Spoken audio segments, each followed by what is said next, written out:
ఫస్ట్ది ఎట్లయినా ఇవని ఫస్ట్ది పద్యం అనుకుందాం. తర్వాత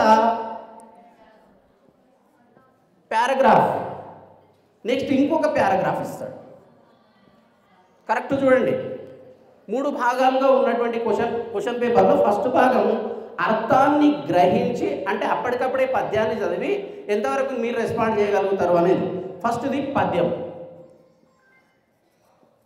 పద్యం 10th క్లాస్ హిందీలో ఎన్ని పద్య పాఠాలు ఉన్నాయి చెప్పండి. 10th క్లాస్కి వచ్చిండ్రు, ఫస్ట్ పాఠ పేరు చెప్పండి. బరస్తే బాదల్. తర్వాత రెండవది ఈద్గా, మూడవది మా ముజే ఆమెదే పద్య భాగం, 4వ పాఠం కనకనక అధికారి, 5వ పాఠం లోకగీత్, 6వ పాఠం వెరీ గుడ్. ఇంకా అబ్బాయిలు ఎవ్వరు మాట్లాడతలేదు, పాఠాల పేర్లు తెలియ వాళ్ళకి. ప్రేరణ తరగతులకు వచ్చినాం మనం. 7వ పాఠం భక్తి పర్, 8వ పాఠం స్వరాజ్యకి నీవు, 9వ పాఠం దక్షిణీ గంగా గోదావరి, 10వ పాఠం నీతి దోహే, 11వ పాఠం Jal he Jeevan high, last 12th ధరతీ కే సవాల్ అంతరిక్ష కే జవాబ్. పద్య పాఠంలో నుంచి మనం ఎక్కువగా గుర్తుపెట్టుకోవాల్సింది ఏంటిది అంటే పాఠం పేరు, 5వ క్వశ్చన్ ఇదే ఉంటుంది. కవిత యహ్ కవితాంశ కిస్ కవితా సే లియా గయా హై అనే ప్రశ్న. అంటే మనకు పద్యం ఇచ్చినప్పుడు దాంట్లో గుర్తుపెట్టుకోవాల్సింది ఏంటి, అది ఏ పాఠం నుంచి ఇచ్చిందో ఒకటి, రెండోది కవి. ఎందుకంటే మనకి ఇచ్చినటువంటి ఆ పద్యంలో ఆ రెండు ఉండవు కాబట్టి మనం గుర్తుపెట్టుకోవాల్సింది ఏంటి, రెండు. ఒకటి పద్యం పేరు, కవి పేరు. నెక్స్ట్ గద్యంలోకి వచ్చేస్తే ఫస్ట్ పారాగ్రాఫ్ ఇక్కడ నుంచి ఇస్తారు బేట, చెప్పండి. Very good. ఉపవాచక పాఠాలు. ఉపవాచక పాఠాలు మొత్తం ఎన్ని ఉన్నాయి మనకి? 4 ఉన్నాయి. ఫస్ట్ చెప్పండి. ఫస్ట్ ఎగరేసారు, శాంతికి రాహ్ మే ఫస్ట్. సెకండ్ హమ్ సబ్ ఏక్ హై. థర్డ్ వన్ అప్నే స్కూల్ కో ఏక్ ఉపహార్. లాస్ట్ వన్ అనోఖా ఉపాయ్. ఇవి ఈజీ, మనం చదువుకున్నదే కాబట్టి ఉపవాచక పాఠం. ఉపవాచక పాఠంలో పారాగ్రాఫ్ ఇస్తారు కానీ మనకు తెలియకుండా అడిగే ప్రశ్నలు ఏంటివి ఆ పారాగ్రాఫ్లో ఉండదు కానీ అడుగుతాడు. ఏం అడుగుతాడు చెప్పండి? తప్పు. చదువుకున్న పాఠం బేట, చదువుకున్న పాఠానికి పేరు ఉంటుంది కదా, మనం చదువుకున్న దానికి పేరు ఉంటుంది కాబట్టి ఏ పాఠం నుంచి తీసుకున్నారో అడుగుతాడు. అవునా? ఇందులో లాస్ట్ 2 పాఠాలు ఉన్నాయి బిడ్డ. అప్నే స్కూల్కో ఏక్ ఉపహార్ పాఠంలో ఇంకో ప్రశ్న కూడా అడగవచ్చు. ఎవరు రాసిరు అది? ఆ పాఠాన్ని ఇంకొక ఆయన రాసిండు, ఋతుభూషణ్. అంటే ఇక్కడికి వచ్చేసరికి చూడండి, పాఠము పేరు ప్లస్ ఎవరు రాసిరో కూడా గుర్తుపెట్టుకోవాలి. అంటే మార్క్స్ ఎక్కువ రావాలంటే కొంచెం ధ్యాస పెట్టండి ఎవరు రాసిండ్రో. తర్వాత లాస్ట్ది అనోఖా ఉపాయ్ ఉంది బిడ్డ, లాస్ట్ ఉందా? అనోఖా ఉపాయ్లో మనకు ఆ పారాగ్రాఫ్లో ఇవన్నీ 3 అంశాలు ఉంటాయి. ఏంటి చెప్పండి? పాఠం పేరు, రెండవది ఎవరు రాసిరు, ఆయన రాసినటువంటి దేంట్లో నుంచి తీసుకున్నాడు. అనోఖా ఉపాయ్ ఎవరు రాసిరు చెప్పండి? ముద్దు ముఖాలు వేసుకొని వచ్చారు. అనోఖా ఉపాయ్ ఎవరు రాసిర్రు? మన తెలుగు కవి రావూరి భరద్వాజ్. మర్చిపోయినారు, డాక్టర్ రావూరి భరద్వాజ్ రాసినటువంటి బంగారు కుందేలు. బంగారు కుందేలు అని తెలుగులో రాస్తే దాన్ని హిందీలోకి ట్రాన్స్లేట్ చేసిండ్రు సోనే కా ఖర్గోష్. ఇది పారాగ్రాఫ్లో ఉండదు కాబట్టి గుర్తుపెట్టుకోవాలి. మనకేంటంటే ఇక్కడికి వెళ్ళిన తర్వాత ఇవన్నీ 20 మార్క్స్ కదా, 20 మార్క్స్ మనం అనుకుంటున్నాం ఈజీగా దీంట్లో ఉంటుంది చూసి రాయొచ్చు. కొంతమంది ఏం చేస్తుంటారు, దీంట్లోకి వెళ్ళి టిక్ పెట్టుకుంటుంటారు. ఇది ఏంటిది బేట? పద్యం. మనకి ఇచ్చేటివి ఏంటివి? ప్రశ్నలు. నేను మళ్ళీ క్లాసులో అదే చెప్తుంటా, పైన పద్యం ఉంది, కింద ప్రశ్నలు ఉన్నాయి. ప్రశ్నలకు మీరు రాయాల్సింది జవాబులు, పద్యం కాదు. అంటే మీరు పద్యంలో చూసి టిక్కులు పెట్టుకుంటే ఆన్సర్ అవుతుందా?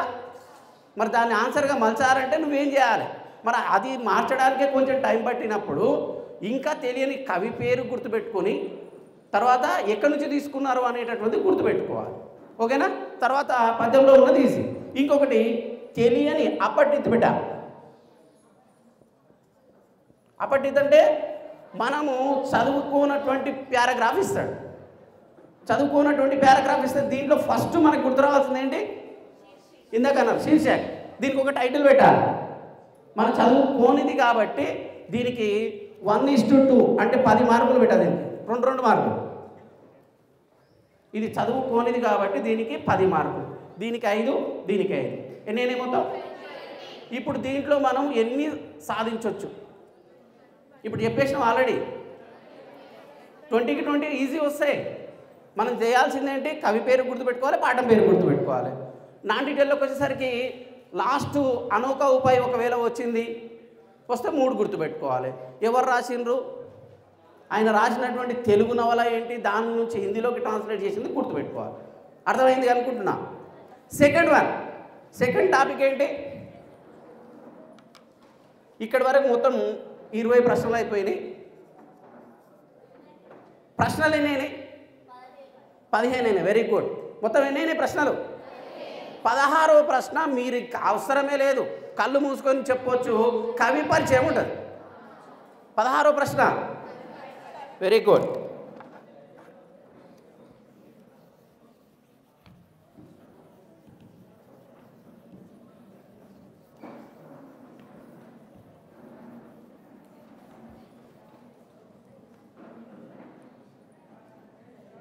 పదహారు, 17, 18, 19 ఇవి ఎన్ని మార్కుల ప్రశ్నలు బిడ్డ? 4 మార్క్స్. ఎన్ని మార్కులు? మొత్తం టోటల్ ఎన్ని అయితే? 60. ఇందులో ఫస్ట్ క్వశ్చన్ ఏమొస్తుంది అనుకున్నాం మనం? కవి పరిచయం. మరి ఈ కవి పరిచయం కింద ఎవరెవరి గురించి నేర్చుకుందాం మనం ఈజీగా ఉండేటటువంటి వాళ్ళని? ఫస్ట్ సుమిత్రానందన్ పంత్, ప్రేమ్చంద్. తర్వాత 3rd వదిలేసి 4th కనకనక అధికారి నేర్చుకోవాలి. ఈ 4 కాకపోతే కొంచెం అటు వెళ్ళిపోయి ఎవరిని అడుగుతాడు? విష్ణు ప్రభాకర్ స్వరాజ్యకి నీవు రాసింది కాబట్టి విష్ణు ప్రభాకర్ గురించి అడుగుతాడు. ఇందులో నుంచి ఇది కవి పరిచయానికి సంబంధించింది. ప్రతి బిట్టు గుర్తుపెట్టుకోండి, సమానంగా క్వశ్చన్స్ వస్తాయి. ఇక్కడ ఒకవేళ కవి గురించి వచ్చింది అనుకోండి అంటే పద్యపాఠం నుంచి ఒక ప్రశ్న అయిపోయింది అన్నట్టు. అంటే 2 పద్యపాఠము 2 గద్యపాఠం. కవి పరిచయం వచ్చింది అంటే ఇంకా పద్యపాఠం నుంచి ఒకటే ప్రశ్న వస్తుంది అని అర్థం. గద్యపాఠం నుంచి 2, మిగతా 2. 4 మార్కుల ప్రశ్నలు, చిన్న చిన్న ప్రశ్నలు. 4 ప్రశ్న తర్వాత 20, 21. ఈ 2 ప్రశ్నల్లో 1, 20, 21. దేనికి సంబంధించిన ప్రశ్న ఇది? సారాంశం. ఏంటిది బిడ్డ? సారాంశం. ఇప్పుడు మనం చెప్పుకునే బిట్టు ఏది చెప్పండి? ఫస్ట్ బిట్ అర్థగ్రహిత ప్రతిక్రియ అయిపోయింది. ఇది అభివ్యక్తి సృజనాత్మకత. అభివ్యక్తి సృజనాత్మక సంబంధించినటువంటి దాంట్లో ఫస్ట్ కవి పరిచయం, తర్వాత 4 మార్క్ క్వశ్చన్స్. ఇప్పుడు ఇందులో లాంగ్ క్వశ్చన్స్ 7 మార్కుల ప్రశ్నలు, సారాంశం. ఇందులో పద్య భాగం నుంచి 1, గద్య భాగం నుంచి 1 సారాంశం రాయాలి. అవునా? మరి ఏది నేర్చుకుంటే సారాంశం? గద్య భాగం నుంచి మీరు గుర్తుపెట్టుకోండి, దక్షిణ గంగా గోదావరి లోకగీత్. ఇందులో నుంచి ఖచ్చితంగా ఒక ప్రశ్న ఉంటుంది. ఇప్పుడు 7 మార్కుల ప్రశ్న చెప్పిన నేను. ఏవేవి నేర్చుకుంటే 7 మార్కులు వస్తాయి?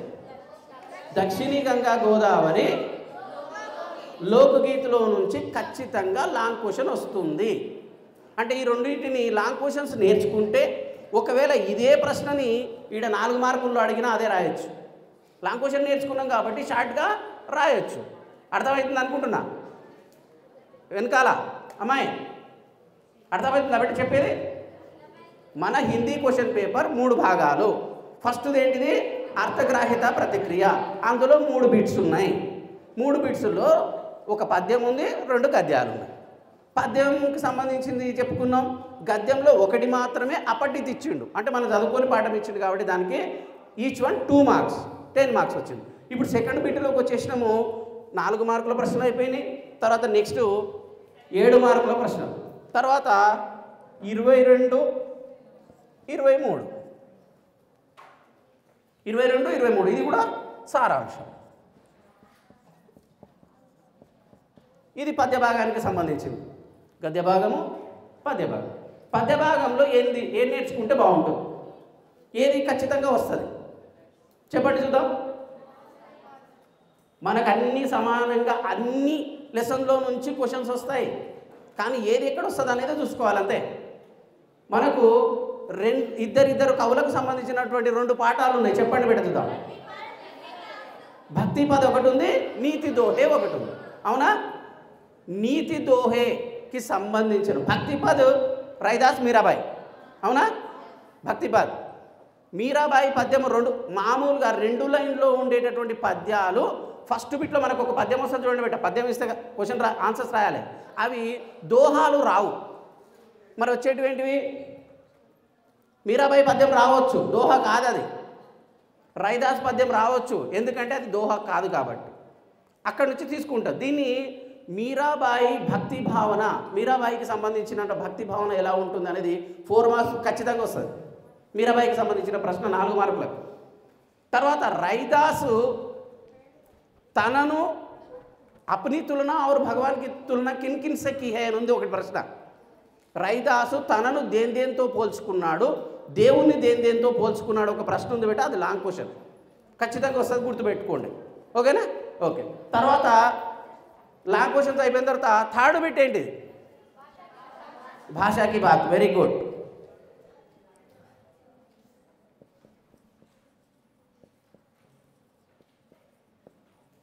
భాషాకి బాతేనా? కరెక్ట్ చెప్పండి. అబ్బాయిలు ఒక్కరు కూడా చెయ్యెత్తినట్లు కానీ మాట్లాడినట్టు ఏందో వస్తున్నాం. చెప్పండి, భాషాకి బాతేనా? ఇక్కడ మీరు కరెక్ట్ చెప్తే మీరే సక్సెస్ అయినట్లు. వీళ్ళంతా చెప్తున్నారు ఫస్ట్ బిట్ అర్ధగ్రాహిత ప్రతిక్రియ, అభివ్యక్తి, సృజనాత్మకతలో ఒకటి చెప్పట్లేదు వీళ్ళు. సృజనాత్మకత చెప్పలేదు. క్రియేటివిటీ బిట్ ఎక్కడ పోయింది? 3 ప్రశ్నలు ఏడాబెట్టి ఇందులో 24, 25, 26. ఈ మూడిట్లో 2 రాయాలి. క్రియేటివిటీకి సంబంధించిన 2 ప్రశ్నలు రాయాలి. ఏమేమి వస్తాయి అందులో? పోస్టర్, ఇంకా లెటర్ ఏంటి, డైరీ, నిమంత్రన్, నారే, ఇంకా. కాబట్టి ఈ బిట్టుని దృష్టిలో పెట్టుకుంటే మనం ఎగ్జామ్కి వెళ్ళేటప్పుడు ఏం తీసుకుపోవాలి? స్కెచ్ తీసుకొని పోవాలి, కలర్ వేయాలి. ఇది మీరు మర్చిపోయి ఏం చేస్తారంటే ఏదో నడుస్తుంది, పెన్సిలు స్కేల్ పక్కలో అడుగుతుంటారు ఎగ్జామ్లో. అది ₹1,00,000 ఉన్నట్లు కాదు కదా, డిస్టర్బ్ చేయొద్దు. మెయిన్ ఎగ్జామ్లో ఎప్పుడైనా గుర్తుపెట్టుకోండి, మన క్వశ్చన్ పేపర్ మీద ఏం రాయకూడదు. క్వశ్చన్ పేపర్ మీద మనం రఫ్ చేస్తుంటాం. మ్యాథ్స్ ఎగ్జామ్ అప్పుడు క్వశ్చన్ పేపర్లోనే చేస్తుంటారు. స్కాడ్ వచ్చింది అనుకోండి, ఇది ఎవరిది అని అడుగుతాడు. ఒకానొక సందర్భంలో మరీ ఘోరంగా స్కాడు వచ్చినటువంటి స్కాడు ఎంత కఠినంగా ఉంటారంటే ఈమె ఇద్దరు 5వ ప్రశ్న రాస్తున్నారంటే చూసి రాస్తున్నారని గుంజుకున్నారు. అంత స్ట్రిక్ట్గా ఉన్నప్పుడు మనం ఎట్లుండాలి? పేపర్ మీద రాసుకుంటారా? మనకు పేపర్ ఇవ్వగానే ఫస్ట్ ఒక పేపర్ రఫ్ వర్క్ అని రాసుకోండి. దాని మీద పేపర్లు మనం ఫీజు కట్టినాం, గవర్నమెంట్ వాళ్ళు మనకు పేపర్లు ఇస్తారు, ఎన్ని అడిగితే అన్ని అడిషనల్ ఇస్తారు. కాబట్టి రఫ్ వర్క్ చేసుకొని దాని మీద రాయండి. కానీ మనం ఇంకా కొంతమంది ఎగ్జామ్ రాసేటప్పుడు ఇది లాస్ట్కి మీరు పోతున్నప్పుడు చెప్పాల్సిన మాట బిడ్డ, కిటికీ దగ్గర కూర్చున్న వాళ్ళు జాగ్రత్తగా ఉండాలి. స్కాడ్ అనేసరికి మధ్యలో నుంచి ఎవడో చిట్టి పడేస్తాడు, బయటికి మధ్యలో ఉంటాడు, వాడు చిట్టి రాస్తుంటాడు, పడేస్తాడు. నువ్వు కిటికీ దగ్గర కూర్చున్నావు, నేను తెచ్చుకోలేదు, నేను మంచిగా రాస్తున్నా, నాది నేను రాస్తున్నా, కానీ ఆ చిట్టి కాస్త నేను ఎత్తి మీద పడ్డది, నీ పక్కలో పడ్డది, ఈ చిట్టి నీది అని నిన్ను బుక్ చేసిపోతాడు. అందుకోసమే మనతో పాటు ఎన్విరాన్మెంట్, ఆ పక్కలో ఉండేటటువంటి వాతావరణాన్ని కూడా గ్రహించుకుంటూ నిన్న ఎగ్జామ్ అప్పుడు ఎవడన్నా బెంచ్ కింద చిట్టీలు పెట్టిండా అవన్నీ చూసుకొని కూర్చోవాలి. ఈ ఎగ్జామ్ ఈ లాస్ట్ బిట్ అప్పుడు మనం ఖచ్చితంగా స్కెచ్ అవి తీసుకొని పోతే ఇవి ఖచ్చితంగా మీకు 10 మార్క్స్ తెచ్చి పెట్టేటటువంటి బిట్ పెట్టేది. క్రియేటివిటీ అప్పటికప్పుడే మనం రాయాల్సింది. ఏం రాసినా 5 మార్కులు వస్తాయి. ఏం రాసినా అంటే పోస్టర్ తయారు చేయాలి. పోస్టర్ తయారు చేయాలంటే మనకు వచ్చినా రాకున్నా మొన్న హెల్మెట్ గురించి వచ్చింది. హెల్మెట్ గురించి వస్తే ఆ హెల్మెట్ అది మాస్క్ అది తెలియకుండా దింపిండ్రు. చాలామందికి డౌట్ వస్తుంది. కాకపోతే వాళ్ళు ప్రయత్నం చేయడం, వాళ్ళు ఆర్టిస్టులు కాదు కదా హెల్మెట్ కరెక్ట్ దింపడానికి. చెప్పే మ్యాటర్ ఉందా లేదా చూసి మీకు ఖచ్చితంగా మార్క్స్ ఇస్తారు. ఏ పేపర్ దిద్దేటటువంటి ఉపాధ్యాయుడైనా పిల్లలకి ఒక మార్కు కలిపితే బాగుంటుందని ఆలోచన చేస్తారు, కానీ తీసేయడానికి ప్రయత్నం అయితే చేయరు. నీవు ఈ 2 బిట్టుల్లో ఒక బిట్టు, కొంతమంది ఈ పోస్టరు నారే స్లోగన్స్ లాస్ట్ బిట్ వరకు వచ్చేసరికి జాగ్రత్తగా వినండి బేట, మర్చిపోతున్నారు. ఏంటిదంటే ఆ క్వశ్చన్ నెంబర్ వేయరు, మంచి డయాగ్రామ్ వేస్తారు, నెంబర్ వేయరు, క్వశ్చన్ నెంబర్ మర్చిపోతున్నారు వేయకుండా. అలాంటివి చేయకండి. ఇక లాస్ట్ బిట్ ఏంటి? భాషాకి బాగ్. ఇది ఖచ్చితంగా మిమ్మల్ని క్లాస్ ఫస్ట్ తెచ్చేటటువంటి బిట్. ఇది క్లాస్ ఫస్ట్. ఇందులోనే 20 మార్క్స్కి 20 మార్క్స్. ఎందుకంటే మీరు రాసేది లేదు, ఏబిసిడీలు పెట్టడమే. ఏబిసిడీలు పెట్టినట్టే ఏది పెట్టినా కరెక్ట్ కాదు, అవునా? చాలామంది ఏం చేస్తుంటారు అంటే ఏ దాన్ని కొంచెం ఇట్లా చేసి బి చేస్తారు, ఏనన్నా బీనన్నా అని. సార్ ఎటనన్నా చేస్తారు. ఇందాకనే అన్నాడుగా, సార్ ఎటనన్నా చేసి ఒక మార్క్ కల్పనీగా చూస్తాడు. ఆడు ఉన్నదే ఏబిసి. ఆడు చేసేటటువంటి ఏ బి మీద డౌట్ ఉంది, అది అసలు ఏబి ఆన్సరే కాదు, సి కదా. ఇంతకుముందు ఆబ్జెక్ట్ పేపర్ రాసే విధానం ఉండే. ఆ రాసే విధానం ఎలా అంటే ఒక క్వశ్చన్ ఉంది, 4 ఆప్షన్స్ ఉంటాయి బిట. ఉన్న తర్వాత నువ్వు ఏనో బీనో ఆన్సర్ అనుకుంటున్నావు, బిసిడి ఏదో ఆన్సర్ అనుకుంటున్నావు కదా, దాన్ని ఆన్సర్ షీట్లో రాసి ఏ ఉంది, ఏ రాసి దాని పక్కన ఆన్సర్ కూడా రాయాలి. అప్పుడు నువ్వు అటకల్బాజీకి అవకాశం లేదు. దాని ఏని మళ్ళీ బీగా చేయనికి లేదు, ఎందుకంటే ఆన్సర్ రాసినావు కదా. అలా పిల్లలకు పాపం లాస్ అవుతుందని తీసేసారు. ఇప్పుడు బాగుంది కదా. అందుకోసమే భాషకి సంబంధించినటువంటి చిన్న చిన్న టాపిక్లు. పునరుక్తి శబ్దం అంటే ఏంది చెప్పండి తొందరగా. ఒకటే వర్డ్ రిపీట్ కావడం. బేమేల్ అంటే ఇచ్చిన 4 భిన్నంగా ఉన్నది. యుగ్మ శబ్దం అంటే వెరీ గుడ్, జంట పద, అవునా? తర్వాత సంఖ్యకు సంబంధించింది వస్తుంది. సంఖ్య సమాసంలోకి వెళ్ళిపోయారు, వెరీ గుడ్. 36ని హిందీలో ఏమంటారు? 36ని ఏమంటారు బేట? మనకు రాలేదు, ఆడ ఆప్షన్స్ ఉన్నాయి. మనకు రాదు, రాయనికైతే రాదు, ఆప్షన్స్ ఉన్నాయి కదా. 36 ఇయని ఏమని ఇవ్వాలి, దాన్ని ఉల్టా చేయి హిందీలో. వెరీ గుడ్, ఉల్టా చేయాలి. ఇచ్చిన సంఖ్యని 6ని ఫస్ట్ వాళ్ళు కాలే, 30ని తర్వాత వాళ్ళు కాలే. 36 ఒక మార్కు చూడండి. తెలియక మనం ఏదేదో చేసి వస్తుంటాం. కానీ ఒక్కటి గుర్తుపెట్టుకోవాలి, 50 నుంచి 60 వరకు కొంచెం 51, 52, 53, 54. 1 ఈ 2 పా 3 తి. ఏం చెప్పి నేను అంటే ఈ అంటే 1. మనం మామూలుగా ఒకటే సంఖ్య ఉంటే ఏక్ అంటాం. కానీ ఈ ఏక్ ఎక్కడనో వేరే వాళ్ళ పక్కలో ఉంది కాబట్టి ఈ అవుతుంది. 21 అయింది. ఏక్ పోయి 21 అయింది. ఈ ఉందంటే 1 అని అర్థం. 32. మనం మామూలుగా 2 ఉంటే ఏమంటాం? దో అంటాం. కానీ ఇక్కడ దో కాదు, బాయింది. గుర్తుపెట్టుకోవచ్చు బేట. లాస్ట్ ఫస్ట్ డిజిట్ ఉన్నది చూసిన తర్వాత 10ల స్థానంలో ఉన్నటువంటి మళ్ళీ ఆడిపోయిన తర్వాత మన కవులవే ఇస్తారు. సుమిత్రానందన్ పంతు జన్మ ఎప్పుడైంది? 1900 కదా, 1900. కానీ ఎగ్జామ్లో ఒకటి బాగా గుర్తుపెట్టుకోండి, 1963 ఇచ్చిండు. అక్కడ ఏం చేసిండంటే 1963 మనకు బాగా అలవాటు అయింది కాబట్టి 1963 ఆప్షన్స్లో కనబడతలేదు. అక్కడ ఏం చేసిండంటే 1963 తప్పేం కాదు కదా. యాక్చువల్గా చెప్పాల్సింది అది 1963 దాని ఆన్సర్. మనం ఏం చేస్తున్నాం, 100లో కలిపేస్తున్నాం, 1900 ఉన్నాయని. ఇట్లా ఇస్తే ఇదే కరెక్ట్. గుర్తుపెట్టుకోండి, ఫస్ట్ 1963 కరెక్ట్. అది ఇవ్వకుండా 1963 ఇస్తే అది కరెక్ట్. 2 ఇచ్చిండు అనుకోండి, అటువైపు వెళ్ళండి, ఓకేనా? ఇప్పుడు ఇంకా గ్రామర్లో ఉన్నటువంటివి సందులు, సమాసాలు, ఇంకా 1 2 3 సెంటెన్సులు అడుగుతా బేట, తర్వాత నేను ముగిస్తా. రామ్ జంగల్ జాతా హై. రామ్ జంగల్ జాతా, ఇది సింపుల్ సెంటెన్స్. ఈ సింపుల్ సెంటెన్స్ని క్వశ్చన్లోకి మారిస్తే ఏం పెడతారు? వెరీ గుడ్, రామ్ కహా జాతా హై, ఎక్కడికి వెళ్తున్నాడు. ఇంకోటి కూడా చేయాలి, జంగల్ కౌన్ జాతా హై. 2 క్వశ్చన్లోకి మార్చడానికి మనకు సకారాత్మక, నకారాత్మక. ఇప్పుడు నహీ మత్ ఎప్పుడు వాడతాం? నహీ మత్ రామ్ ఖానా ఖాతా హై, నెగిటివ్ సెంటెన్స్ రామ్ ఖానా నహీ ఖాతా హై, ఇది నెగిటివ్ సెంటెన్స్. నీకు సంబంధించింది ఎవరి గురించో చెప్తుంది ఆ వాక్యం. ఎవరి గురించో చెప్పినప్పుడు నహీ రావాలి. అందులో నీ ఇన్వాల్వ్మెంట్ ఉందనుకో, ఆప్ యహా ఆయే అన్నప్పుడు నిన్ను రమ్మంటుండు. మీరు ఇక్కడ రండి అన్నప్పుడు రాకండి అనడానికి నహీ వాడొద్దు, మత్ వాడాలి. Very good. ఆప్ యహా మత్ ఆయే. సాధారణంగా సర్వసాధారణంగా మొత్తము నిషేధించినటువంటి కొన్ని ప్రదేశాలు కానీ ఏదైనా వస్తువుల గురించి మాట్లాడేటప్పుడు మనా వస్తుంది. సడక్ పర్ ఖేల్నా మనా హై, రోడ్డు పైన ఆడడం నిషేధం, ఆల్రెడీ నిషేధించిండు. అక్కడ నహి రాదు, మత్ రాదు.